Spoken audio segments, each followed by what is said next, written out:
Hey guys, my name's Katie Warren. I am your host for Creative Clarity. This is episode 3 in the series, many more to come. And I'm a creativity coach, so this is all about helping you unlock your creative potential, giving you some tangible tools and ideas that you can use to boost the creativity in your life.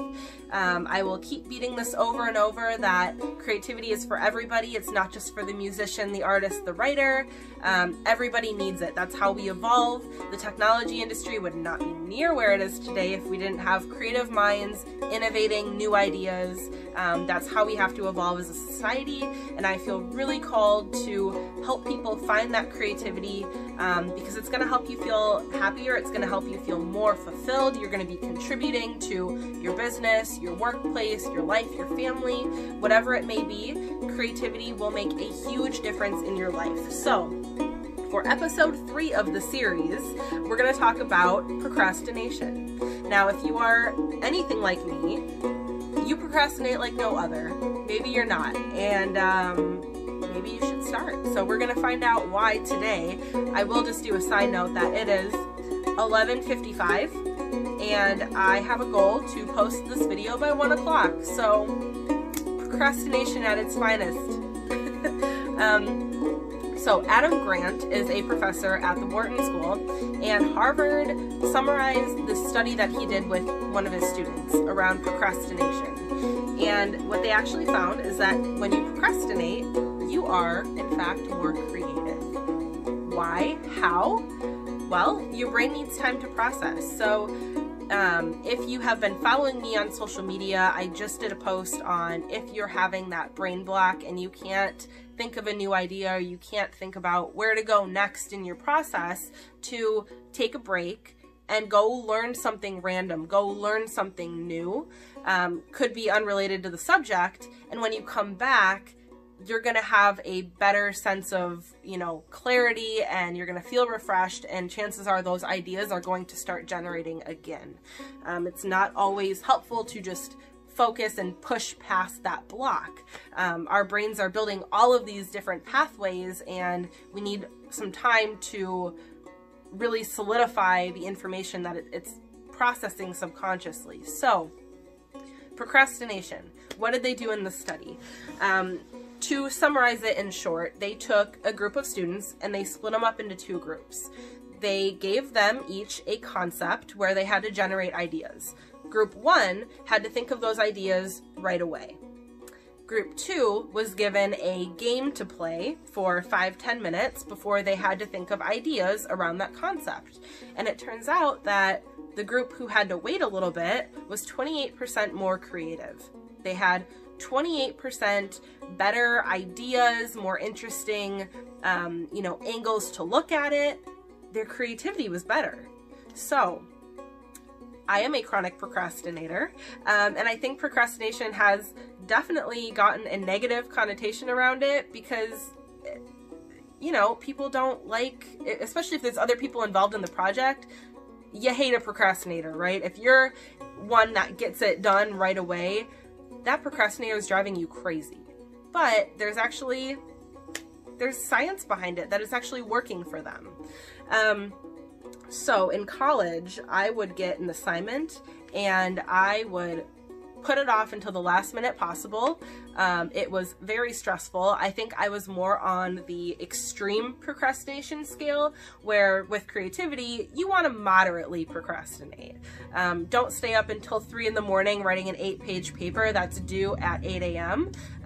If you can help it, right? So what they actually found is that moderately procrastinating, by getting a project, assessing what you have to do, look at the assignment, the concept, whatever that thing may be that you have to get done, look at it for about an hour to, 30 minutes to an hour, hour and a half, whatever, just a little chunk of time, and then put it away.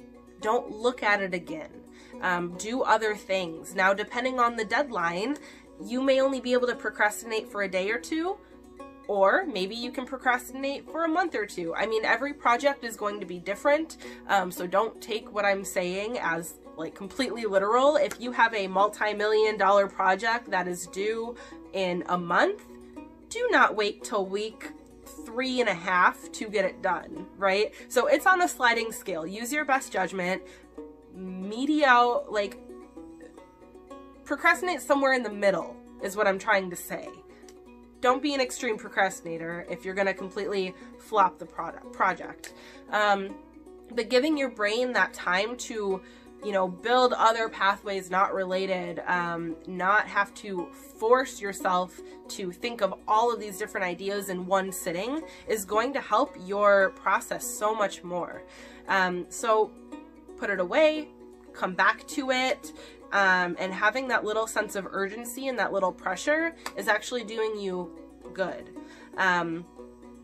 You know, in a job interview, they never ask you what your best skill is and you say procrastination. But keeping this little detail and method to yourself is definitely going to help you in the long run. So I'd be really curious to see what you have to say. If you guys try this and it works for you, let me know. Again, please do not wait until an hour before a massive, massive project is due. Find that middle ground.